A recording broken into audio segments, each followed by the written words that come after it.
What's going on, everybody, and welcome back to Comic Breakdown. If you guys are new to the channel, do me a favor and hit that sub button, hit that notification bell, and make sure you're not missing any of the awesome content that we have coming out. With this video, we are jumping into Black Panther, issue number 4. If you have not been keeping up with this story, go ahead, check out the link in my description as well as the top of this video. It is going to get you completely caught up on everything going on with this amazing series by John Ridley. Over the course of the last 4 issues, what we have seen is that T'Challa has put sleeper agents across the globe, in every nation, on every piece of land. And it's not just restricted to Earth. He also has sleeper agents on Arakko, formerly known as Mars. But these sleeper agents have come under attack. His best friend Jai being murdered by these assassins. He is now trying to track them down while also bringing in his sleeper agents so that they're safe back home in Wakanda. Be sure to buy the comic, support the industry, and with that being said, let's dive into this breakdown. Alright gang, so we are picking up on Arakko. T'Challa had come here for a little bit of sanctuary, knowing that he would be safe in this place, having Storm by his side, and Gentle. Now Gentle, he likes to play it off like he had no part in anything going on. The truth is, he's one of the sleeper agents. It was made to look like he exiled himself.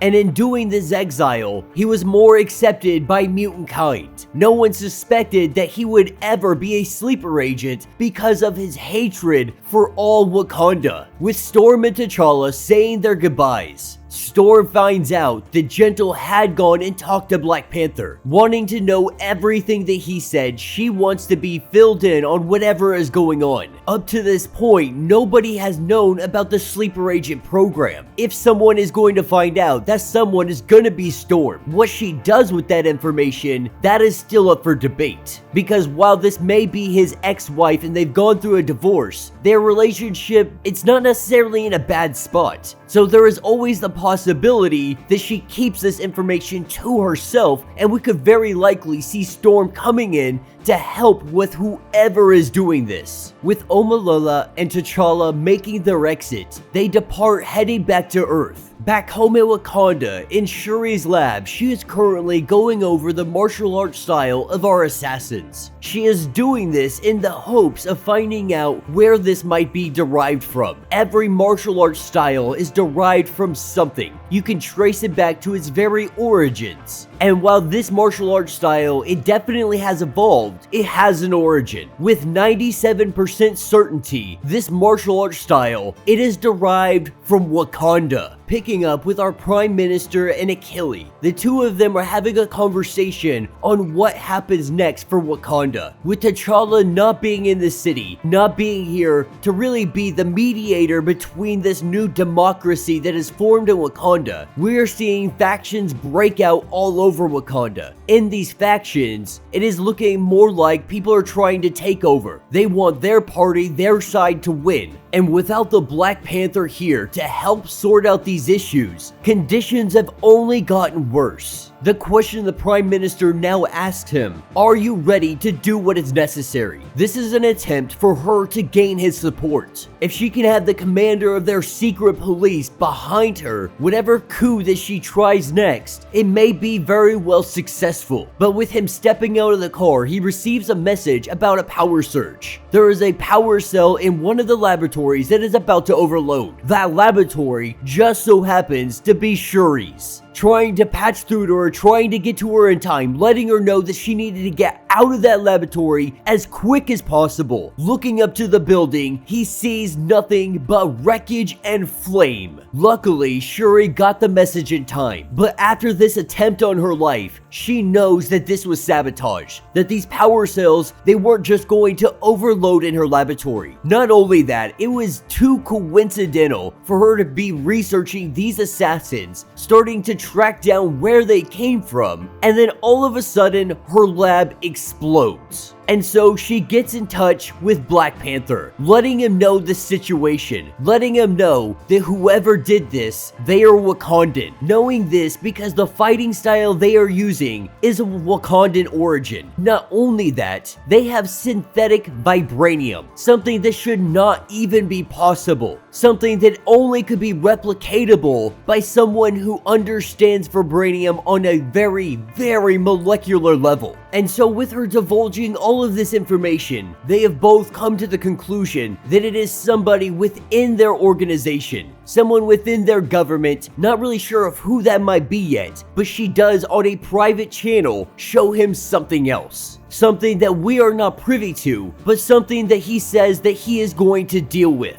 Landing the ship outside of the Wakandan city, saying that it would draw too much attention. They want to avoid all of that as much as possible. If they walk in, they are going to be less conspicuous and less people are going to know of their arrival. While the two of them are walking, T'Challa, he begins to interrogate her. The person is Wakandan, they understand vibranium, and if anybody is going to know this information, it's going to be her. Believing that she might be a suspect, they would have to be very intimate with the Sleeper Agent program to be able to know all of the other individuals out there. He is accusing her of being the assassin, and of course she denies this. Even says that he is being delusional. But the way T'Challa sees it is that she was waiting for him when he first arrived at the first Sleeper Agent, inserted herself into the mission, and then ever since that day, the assassins have been aware of their every single movement. Now knowing the individual is Wakandan, there's also some more information. The truth of the matter is that she had been seeing someone other than Jay. She had been cheating on his best friend.